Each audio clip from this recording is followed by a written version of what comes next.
Hi guys, welcome to Creek Chat Venkatesh. Match number 26 between Lucknow Super Giants and Delhi Capitals is a clash between two keeper captains, Rishabh Pant and KL Rahul. ఇద్దరు కూడా T20 world కప్కి Indian టీంలో place కోసం కంటెన్షన్లో ఉన్నారు. ఇద్దరు place guarantee లేదు అక్కడ. పంత్ ఎందుకంటే చాలా లాంగ్ పీరియడ్ తర్వాత ఇంజరీ నుంచి తిరిగి వస్తున్నాడు. అండ్ కేఎల్ రాహుల్ నవంబర్ 2022 నుంచి T20 స్కీమ్ ఆఫ్ థింగ్స్కి దూరంగా ఉంచారు సెలెక్టర్స్ అందరు. సో మళ్ళీ he has to win back his place with some very good performance in this IPL. So far అంత ఇంప్రెసివ్గా ఏం లేదు అతని journey in this IPL. Pant 2 50s చేశాడు, very much in contention. But అది కంటిన్యూ చేయాలి. సెలెక్టర్స్ కూడా వాచ్ చేస్తూ ఉంటారు, ఇద్దరిని కూడా వాచ్ చేస్తుంటారు. సెకండ్ కీపర్గా అయినా కూడా రాహుల్కి ఛాన్స్ ఉంటుంది because he's a specialist batsmen with lot of pedigree and lot of good technique. ఏ పిచ్ మీదైనా ఆడగలడు, స్పిన్ బాగా ఆడగలడు, పేస్ బాగా ఆడగలడు. సో అతని వాల్యూ అతనికి ఎప్పుడూ ఉంటుంది. సో ఇద్దరు కూడా కంటెన్షన్లో ఉన్నారు. అయితే ఈ మ్యాచ్ మాత్రం రిషబ్ పంత్ అంత కంటెన్షన్లో ఉన్న ఆ టీంకి చాలా ఇంపార్టెంట్. ఎందుకంటే వాళ్ళు ఆడిన 5 మ్యాచ్లో 4 ఓడిపోయారు, పాయింట్స్ టేబుల్లో అట్టడుగున ఉన్నారు. సో రిషబ్ పంత్ తను బాగా పర్ఫామ్ చేసుకోవాలి, తన పర్ఫార్మెన్స్ బాగా చేసుకోవాలి. ప్లస్ టీం కోసం కూడా అతను విక్టరీ అందించారు. కానీ టీంకి బౌలింగ్లో బ్యాటింగ్లో రెండిట్లో ప్రాబ్లమ్స్ ఉన్నాయి. బ్యాటింగ్లో కన్సిస్టెన్సీ లేదు, బౌలింగ్లో ముఖ్యంగా డెత్ బౌలింగ్లో they have a serious problem with Anrich నాకియా going for lots and lots of runs. Whereas LSG is sitting pretty. First match ఓడిపోయిన తర్వాత ఆడిన 3 మ్యాచ్ల్లో వరుసగా విజయాలు సాధించారు. అంతేకాకుండా వాళ్ళు వాళ్ళ హోమ్ గ్రౌండ్ లక్నోలో ఇకానా స్టేడియంలో ఇప్పటివరకు ఆడిన 2 మ్యాచ్లు గెలిచారు. ఈ మ్యాచ్ కూడా అక్కడే జరుగుతుంది, ఇకానా స్టేడియం ఇన్ లక్నో. సో వాళ్ళకి ఓవరాల్ రికార్డు తీసుకున్నా సరే అగేన్స్ట్ డీసీతో వాళ్ళు 3 మ్యాచ్లు ఆడితే 3 కూడా నెగ్గారు. సో వాళ్ళకి అన్బీటన్ రికార్డ్ ఉంది అగెయిన్స్ట్ ఢిల్లీ క్యాపిటల్స్. అండ్ ఈ లక్నో స్టేడియంలో ఒకేసారి ఈ 2 టీమ్స్ తలపట్టే ఒక్కసారి కూడా లక్నోనే గెలిచింది. ఇక్కడ పిచ్ మనకు తెలుసు, చాలా వరకు బౌలర్ ఫ్రెండ్లీగా ఉంటుంది, స్పిన్నర్ ఫ్రెండ్లీగా ఉంటుంది, స్లో అండ్ లో పిచ్ ఉంటుంది, స్లగిష్ పిచ్ ఉంటుంది.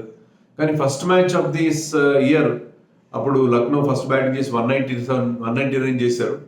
ఆ పిచ్ బాగుండింది, బ్యాటర్స్కి అనుకూలంగా ఉంది. కానీ ఇక్కడ జరిగిన లాస్ట్ మ్యాచ్లో మాత్రం దెర్ వాజ్ లాట్ ఆఫ్ స్లగిష్నెస్. స్పిన్నర్స్కి చాలా హెల్ప్ కనిపించింది అగేన్స్ట్ గుజరాత్ టైటన్స్. ఆ మ్యాచ్లో 163 మాత్రమే చేసి దాన్ని ఈజీగా డిఫెండ్ చేసుకోగలిగారు. 30+ రన్స్తో లక్నో గెలిచింది. సో మళ్ళీ అలాంటి ఒక స్పిన్ పిచ్నే మనం ఈ మ్యాచ్లో ఎక్స్పెక్ట్ చేయొచ్చు.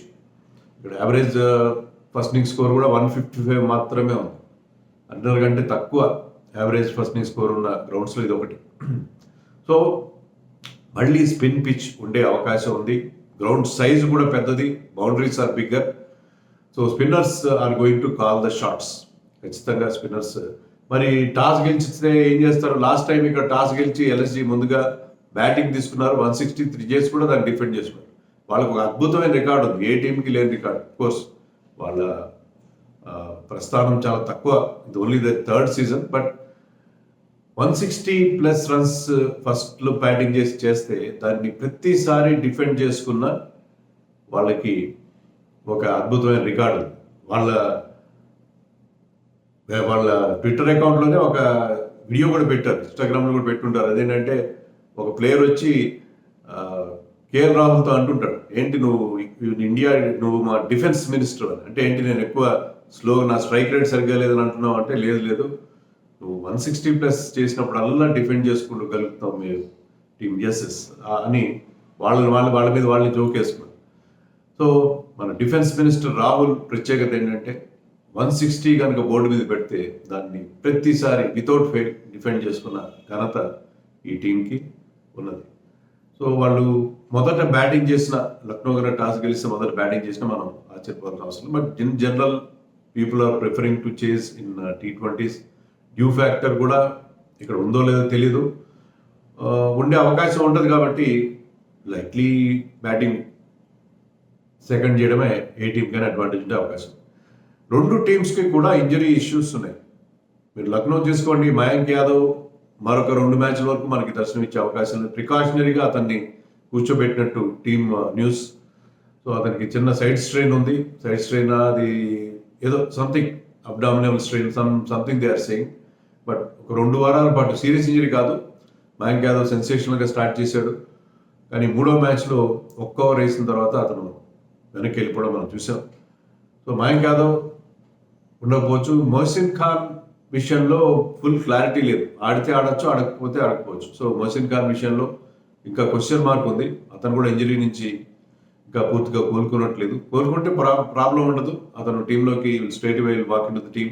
Very very important bowler, particular at the death అతను అవసరం ఉంటుంది.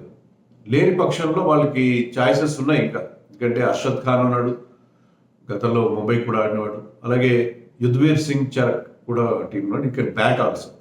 సో వాళ్ళిద్దరిలో ఒకరు వచ్చే అవకాశం ఉంటుంది. షమార్ జోసెఫ్ను ఆడిస్తారా? ఈ పిచ్ మీద షమార్ జోసెఫ్ని కానీ కొత్తగా టీంతో చేరిన మ్యాట్ హెన్రీని కానీ ఆడించే అవకాశాలు తక్కువ. నవీన్ ఉల్ హక్ కాస్త రిలయబుల్ బౌలర్, అతని దగ్గర మంచి వేరియేషన్స్ ఉన్నాయి. సో అతనితోనే కంటిన్యూ అయ్యే అవకాశం. ఇక దేవదత్ పడిక్కల్ కంటిన్యూస్గా ఫెయిల్ అవుతున్నాడు. మరి మరొక ఛాన్స్ ఇస్తారా? ఇప్పటికే 4 ఫెయిల్యూర్స్ చూశారు. మరొక ఛాన్స్ ఇస్తారా? లేకపోతే దీపక్ కూడా ఆప్షన్ ఉంది వాళ్ళు. సో అది చూడాలి. దేవదత్ పడిక్కల్కి మరొక ఛాన్స్ ఇస్తారా, లేకపోతే దీపక్ కూడా తీసుకొస్తారా అనేది. ఇక డీసీ విషయానికి వస్తే మిచెల్ మార్ష్ ఇంజరీ, ఇప్పట్లో అతను మళ్ళీ ఆడే అవకాశం తక్కువ. కుల్దీప్ యాదవ్ కూడా ఇంకా కోలుకున్నట్టుగా లేదు. సో అందరూ ఇంపార్టెంట్ ప్లేయర్స్ లేకపోయేసరికి వాళ్ళకి కొంచెం ప్రాబ్లమ్స్ ఉన్నాయి. కుమార్ కుషాగ్రాకి లాస్ట్ మ్యాచ్లో డెబ్యూ ఇచ్చారు, ఎక్కువ బ్యాటింగ్ రాలేదు. I think he got out for duck, I think if I not wrong. So మరి ఏం చేస్తారు కుమార్ కుషాగ్రాని, ఏం చేస్తారు? అలాగే ఆండ్రిక్ నోకియా విపరీతంగా రన్స్ ఇచ్చాడు. అతని ఎకానమీ వింటే మీరు ఆశ్చర్యపోతారు. 6 వికెట్లు తీశాడు, బాగానే ఉంది. ఆడిన 5 మ్యాచ్లో 6 వికెట్లు తీశాడు. కానీ ఎకానమీ 13.43, అంటే కనీసం 90 బాల్స్ వేసిన బౌలర్స్లో తీసుకుంటే అతనికి ఉన్నంత హై ఎకానమీ, అంటే ఓవర్కి 13.5 రన్స్ ఇస్తున్నాడు. ఇంకా డెత్లో లాస్ట్ మ్యాచ్లో అయితే 32 రన్స్ ఇచ్చాడు రొమారియో షెపర్డ్. అంతకుముందు మరొక మ్యాచ్లో 25 రన్స్ ఇచ్చాడు లాస్ట్ 20th ఓవర్. సో డెత్లో చాలా దారుణంగా, మంచి పేస్ ఉంది, మంచి ఎక్స్పీరియన్స్ ఉంది, ఇంటర్నేషనల్ బౌలర్. కానీ is going for lots and LADS. So Jhye Richardson ఉన్నాడు కాబట్టి వాళ్ళు ఒక ఇండియన్ బౌలర్ని ఎవరైనా రసిక్ ధార్ లాంటి వాళ్ళని పెట్టుకొని వాళ్ళు, లేకపోతే ముఖేష్ ఫిట్గా ఉన్న ముఖేష్ని తీసుకొచ్చి they can have just 1 foreign bowler in Jhye Richardson and నోకియాని పక్కన పెట్టచ్చు. And they can bring in Jake Fraser McGurk. చాలా బిగ్ హిట్స్ కొడుతున్నాడు. మీరు అతను వాళ్ళ వీడియోస్లో కూడా చూస్తుంటే is a big hitter.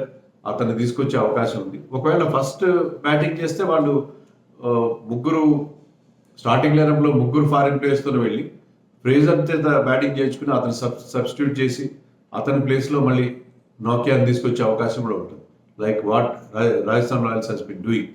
So ఆ రకంగా వాళ్ళు 2 ఫారిన్ ప్లేయర్స్ని ఆడించుకునే అవకాశం ఉంటుంది if their impact service foreign player. So అలాంటి ఏర్పాటు కూడా వాళ్ళు చేసుకునే పరిస్థితి. సో వాళ్ళ లైవ్ ఫ్యాంటసీ పిక్స్ చూద్దాం మనం. ఫ్యాంటసీ పిక్స్లో wicket keepers Quinton de Kock, KL Rahul, Nicholas Pooran and Rishabh Pant. Batters David Warner, Prithvi Shaw, Tristan Stubbs. Allrounders Marcus Stoinis, Krunal Pandya and Lalit Yadav. Bowler ఒక్కరే రవి బిష్ణోయ్. ఈ టీంకి కెప్టెన్గా Nicholas Pooran, he's in great form. ఇప్పటివరకు 178 రన్స్ చేశాడు, 170 strike rate almost. So is in great form this season. Is my captain. Vice captain is Quinton de Kock is very good. Spin బాగా ఆడతాడు, face బాగా ఆడతాడు, బ్రహ్మాండమైన షాట్స్ ఉన్నాయి all over the wicket. Is a very good player. So మరి toss తర్వాత ఏమైనా మార్పులు చేర్పులు ఉండే అవకాశం ఉంది కాబట్టి నేను ఒక టెలిగ్రామ్ ఛానల్ లింక్ ఇస్తాను మీకు, కామెంట్స్లో టాప్లో ఉంటుంది. టెలిగ్రామ్ ఛానల్ విజిట్ చేయండి. టాస్ తర్వాత మీకు అప్డేటెడ్ ఫ్యాంటసీ 11 మీకు అక్కడ దొరుకుతుంది. సో 2 టీమ్స్లో ఎవరికి విజయ అవకాశాలు ఉన్నాయి, ఎవరు ముందుకెళ్ళే అవకాశం? Of course Lucknow will start as favourites. వాళ్ళు ఆడుతున్న తీరు కానీ, బౌలింగ్లో బ్యాటింగ్లో పెద్ద ప్రాబ్లమ్స్ ఏమి లేవు, చెప్పుకోదగ్గ ప్రాబ్లమ్స్ ఏమి లేవు. లాస్ట్ మ్యాచ్లో స్టాయినస్ కూడా 50 చేశాడు. And Pooran as I said is in good form. Rahul కూడా సాలిడ్గా ఆడుతున్నారు, కొద్దిగా స్ట్రైక్ రేట్ ఇంప్రూవ్ చేసుకుంటే సరిపోతుంది. So is the case with Quinton de Kock కూడా ఆల్వేస్ వెరీ గుడ్ ప్లేయర్. అతనికి మంచి రికార్డ్ కూడా ఉంది అగేన్స్ట్ ఢిల్లీ బౌలర్స్ ఇషాంత్, ఖలీల్, నోకియా, అక్షర్, వీళ్ళకి అగేన్స్ట్గా అతనికి 63 యావరేజ్ ఉంది. సో చాలా, అండ్ దాంట్లో ఒక 2-3 మాత్రమే అతను ఒకసారి అవుట్ చేశారు. అతనికి చాలా మంచి మ్యాచ్అప్ ఉంది అగేన్స్ట్ ఢిల్లీ బౌలర్స్. సో ఆ టీమ్ చాలా చాలా స్ట్రాంగ్ ఉంది. Krunal Pandya has been excellent in the middle overs అంటే పవర్ ప్లే తర్వాత డెత్ ఓవర్స్ మధ్యలో 7 to 15 ఆ ఫేజ్లో అతను he's going for less than 5 runs, 4.98. Economy అద్భుతంగా ఉంది. సో మిడిల్ ఓవర్స్లో ఆ స్క్వీజ్ చేస్తున్నాడు రన్స్ కృణాల్ పాండ్యా. అతను పెద్దగా బాల్ టర్న్ చేయడు, కానీ ఏంటంటే అతను బీయింగ్ ఏ బ్యాట్స్మెన్, ఆ ఎదురుగా ఉన్న బ్యాట్స్మెన్ ఏ రకంగా అటాక్ చేయబోతాడు అనేది ముందుగానే యాంటిసిపేట్ చేయగలుగుతాడు. దానికి తగినట్టుగా అతను ఆ వేరియేషన్స్ తీసుకొస్తాడు. సటిల్ వేరియేషన్స్ ఉంటాయి. So very difficult to get him away. తక్కువ బౌండరీ బాల్స్ ఇస్తున్నాడు. లాస్ట్ మ్యాచ్లో అయితే 3 వికెట్లు కూడా తీశాడు. So he's been excellent this season. And Manimaran Siddharth స్టార్టింగ్లో పవర్ ప్లేలో చాలా ఎఫెక్టివ్గా బౌలింగ్ వేస్తున్నాడు. అతను కూడా పెద్దగా బాల్ టర్న్ చేయడు, వీలైతే ఆ న్యూ బాల్ని స్వింగ్ కూడా చేస్తాడు. అతను చాలా వెరైటీ గ్రిప్ ఉంది, మంచి వేగంతో 100+ స్పీడ్తో బౌలింగ్ చేసే స్పిన్నర్ అతను, left arm spinner. So and Bishnoi గురించి చెప్పేదాన్ని, Bishnoi is always wicket taking bowler. అతని గుగ్లీస్ చాలా డెడ్లీగా ఉంటాయి. సో వీళ్ళు ముగ్గురు ఉన్నారు కాబట్టి ఈ టీంకి ఆ స్పిన్ ఛాలెంజ్ ఉంటుంది ఢిల్లీకి వీళ్ళు ముగ్గురు నుంచి. And they are one of the strongest spin bowling teams in the competition. So వాళ్ళు definitely they will start as favourites. ఢిల్లీకి they have their own set of problems. Akshar Patel నుంచి ఒక చెప్పుకోదగ్గ ఇంపాక్ట్ఫుల్ పర్ఫార్మెన్స్ రాలేదు ఈ సీజన్. లాస్ట్ సీజన్లో was very good. 4 వికెట్లు మాత్రమే తీశాడు. రన్స్ కూడా హైయెస్ట్ 21 మాత్రమే ఇప్పటివరకు ఆడిన 5 మ్యాచ్లు. అండ్ ఎకానమీ బాగుంది 7.43. బట్ ఓవరాల్గా అతని నుంచి చాలా మంచి పర్ఫార్మెన్స్ ఎక్స్పెక్ట్ చేస్తారు, అంత ఇంపార్టెంట్ ఆల్రౌండర్, కానీ అది ఈ సీజన్లో ఎప్పటి నుంచి రాలేదు అని. వార్నర్ కూడా పెద్ద స్కోర్ చేయలేకపోతున్నాడు. బట్ పవర్ ప్లేలో మాత్రం చాలా క్విక్గా రన్స్ చేస్తాడు. పవర్ ప్లేలో ఈ సీజన్లో అతని స్ట్రైక్ రేట్ చూస్తే 157. సో అది వాళ్ళకి ఒక పెద్ద plus point. And Prithvi Shaw is back in form. అది కూడా వాళ్ళు కలిసి వచ్చే అంశం. 2 మంచి నాక్స్ 3 మ్యాచ్లో చూసాం. సో పృథ్వీ షా నుంచి ఒక మంచి స్టార్ట్ అందుకునే అవకాశం, పృథ్వీ షా అండ్ వార్నర్ వాళ్ళకి మంచి స్టార్ట్ ఇచ్చే అవకాశం మనకి కనిపిస్తుంది. అండ్ లక్నో పేస్ బౌలింగ్లో కూడా అంత స్ట్రెంగ్త్ లేదు. With no Mayank and no Mohsin. Of course S Thakur he's been brilliant in the last match, 5 wickets తీశాడు. కానీ అతను బ్యాక్ ఎండ్లోనే ఎక్కువ బాగా బౌలింగ్ వేసే బౌలర్. సో డెఫినెట్గా మంచి కాంటెక్స్ట్ అయితే ఉంటుంది. బట్ ఢిల్లీ కంటే కూడా వీళ్ళకి ఎక్కువ ఛాన్స్ ఉంది లక్నోకి. బట్ ఢిల్లీకి ఒక పెద్ద అడ్వాంటేజ్, లాస్ట్ మ్యాచ్లో కేసు ముంబై ట్రిస్టన్ స్టబ్స్ ఒక అద్భుతమైన ఇన్నింగ్స్ ఆడాడు. అతని ప్రత్యేకత ఏంటంటే ఈ సీజన్లో అతనికి రెగ్యులర్ ఛాన్స్ వస్తుంది. ఈ సీజన్లో అతను ఆడిన 5 మ్యాచ్ల్లో 3 పెద్ద స్కోర్లు చేశాడు. లాస్ట్ మ్యాచ్లో 71 నాట్అవుట్ అగేన్స్ట్ ముంబై, తర్వాత అంతకుముందు 54 అవుట్ ఉంది, 44 నాట్అవుట్ ఉంది. So he's been performing excellently in this season. క్విక్గా రన్స్ చేస్తాడు. తర్వాత ఈ ప్లే స్పిన్ వెరీ వెల్. స్పిన్కి అగేన్స్ట్గా అతని స్ట్రైక్ రేట్ 200 ఉంది, 207 ఉంది. సో స్పిన్ బౌలింగ్ ఆడడంలో అతను చాలా మంచి performance. So laid down the order అతను చాలా బాగా ఆడుతున్నాడు. ప్లస్ రిషబ్ పంత్ నుంచి కూడా మనం మంచి పర్ఫార్మెన్స్. ఇప్పుడు Rishabh Pant, Tristan Stubbs, Warner and Prithvi Shaw వీళ్ళు కనుక షైన్ అయితే లక్నోకి వాళ్ళు చెమటలు పట్టించే అవకాశం డెఫినెట్గా ఉంది. సో లక్నో ఫేవరెట్గా స్టార్ట్ అయినప్పటికీ కూడా Delhi can give them tough fight అని మనం ఎక్స్పెక్ట్ చేసి, ఢిల్లీకి ఈ విజయం చాలా అవసరం. ఇక్కడ కనుక వాళ్ళు ఐదో డిఫీట్ కూడా ఉంటే వాళ్ళు అట్టడుగునే ఉంటారు పాయింట్స్ టేబుల్లో. అక్కడి నుంచి రికవర్ కావడం చాలా కష్టం. So it is a must win situation for Delhi. So expect stellar performance from Rishabh Pant and co.